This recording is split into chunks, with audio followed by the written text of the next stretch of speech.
En los días posteriores al sismo del 2017 fuimos testigos de un uso noble de las redes sociales cuando los usuarios se unieron para coordinar brigadas, encontrar personas o difundir información útil. Hoy en día hay que andar con mucho cuidado en las redes sociales, no solo con las fake news, sino también porque parece que la cordialidad es cosa del pasado. Si bien cada red social, por ejemplo Facebook o Twitter, tienen sus nichos de usuarios diferentes, el factor común es que hay un alto nivel de polarización y en algunos casos de agresión y de intolerancia entre los usuarios.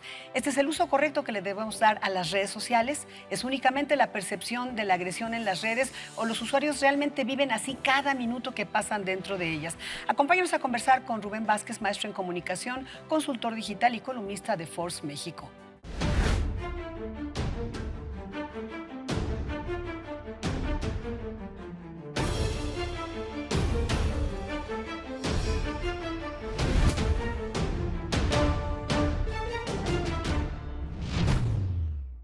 Bienvenidos, maestro Rubén Vázquez. ¿Qué tal? ¿Cómo estás, Estela? Bien, muchas gracias. Doctor Guillermo de Loya. Qué gusto estar como siempre por acá. Bueno, todos los días tenemos ejemplos de la polarización en redes, si es Culiacán, si es Evo Morales y apenas hace unos días la CNDH. Rubén, ¿es solamente, hay un momento de la intolerancia o solamente percepción?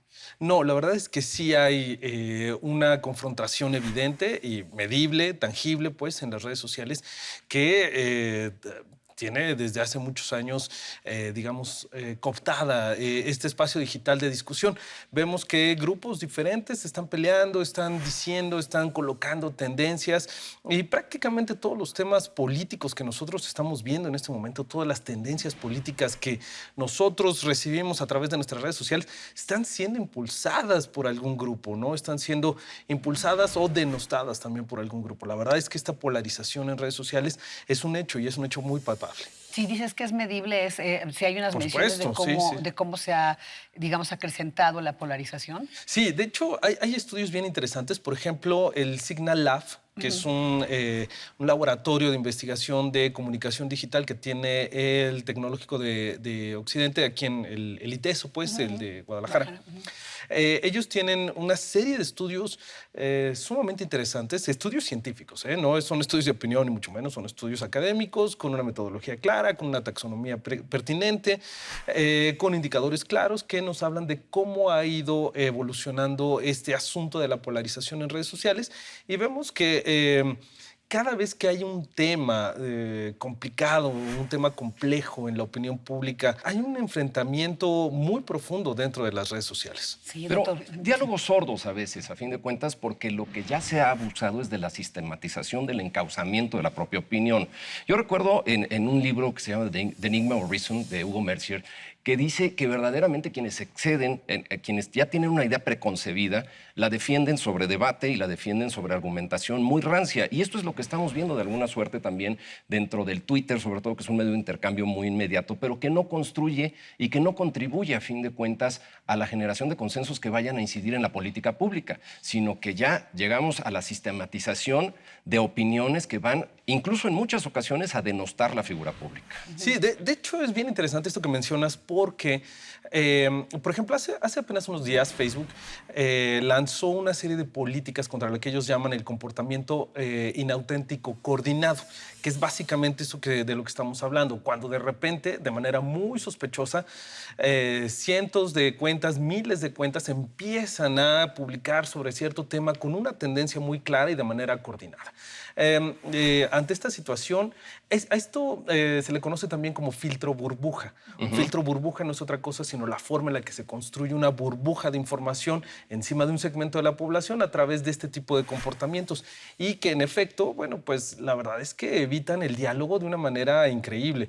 ¿Por qué? Porque todos estos filtros, todas estas situaciones evitan que nosotros recibamos digamos, información diversa, sino lo que recibimos son información muy puntual que ciertos grupos quieren que nosotros recibamos y que empezamos a discutir. Y sembrar una idea específica, ¿no? Que a fin de cuentas se refleja en los hashtags, ¿no? Que es para posicionarlos como trend topics en una cuestión que tiene que ver en blanco y negro a veces. Hablabas de estos filtros burbuja, uno es el que Facebook denomina persona non grata, ¿cierto? Es cierto, ese tipo de filtros, lo que hace Facebook, lo que en teoría va a hacer Facebook, y hay que ver que efectivamente Lo lo haga. cumpla. Sí, que efectivamente lo cumpla, porque es parte de su negocio, ¿eh? Lo que hace Facebook es, digamos, encontrar este tipo de cuentas que están actuando de manera coordinada, impulsando de manera, digámoslo así, artificial, una tendencia, un tema, un tópico. Y de esta manera, cuando Facebook lo detecta, según ellos, y esperemos que así sea, van a quitar, van a bajar y van a dar de baja estas cuentas. No importa, dicen ellos, si se trata de el gobierno de Rusia, el gobierno de China o de quien se trate. Veremos. Vamos a ver, vamos a ver si es cierto. En una parte, digamos, nos toca a nosotros asumir, si somos usuarios de redes sociales, que podemos arriesgarnos a que nos insulten, etcétera. Pero por otra parte, acabas de mencionar, y quiero insistir en ello, doctor, en la responsabilidad de las empresas, de Facebook, de Twitter, etcétera. Y cómo en ello también se perfeccionan los medios de auditoría a cuentas, porque a veces es muy evidente. Digo, 2018, 70 millones de cuentas suspendidas por Twitter, pero que actualmente esas cuentas reviven de algunas y mil y otras formas. No, eso es Y una una barbaridad. cuestión, perdón, muy importante, no nada más en lo que dice el perfil falso, que a fin de cuentas se convierten en bots sordos, pero lo que también se ha llegado ya al grado de las irresponsabilidades de las fake news, que es una cuestión que también lesiona al campo social. Hay dos posturas en este momento bien importantes respecto de las redes sociales, respecto de las plataformas. Está por una parte la postura de Facebook, que no tiene ni 15 días que Mark Zuckerberg se para frente al Congreso y dice, no, es que nosotros vamos a mantener los anuncios políticos porque es parte importante y la gente necesita conocer y saber la opinión de los políticos. Entonces vamos a mantener nuestro esquema de negocios con la política. Y un par de días después, casi 3 o 4 días después, Jack Dorsey, el CEO de Twitter, lanza un anuncio que para mí es uno de los más importantes que tiene la plataforma en los últimos años, diciendo, a partir de este momento, a partir del 15 de noviembre, ya no se permitirán los anuncios políticos pagados en Twitter. Es decir, cualquier persona puede hablar de lo que quiera en Twitter y cualquier persona puede lanzar cualquier tipo de Pero no mensaje pautar. político, pero no puede pagar por tener alcance. Es muy buena la decisión, sin duda, pero habrá otro tipo, en las estrategias de redes sociales, donde filtres estos mensajes políticos. O sea, ¿cómo lo van a controlar las empresas o no les importa y lo único que quieren es ganar dinero? Bueno, al parecer en Facebook sí, ¿no? Facebook lo que les interesa es mantener el esquema de negocios.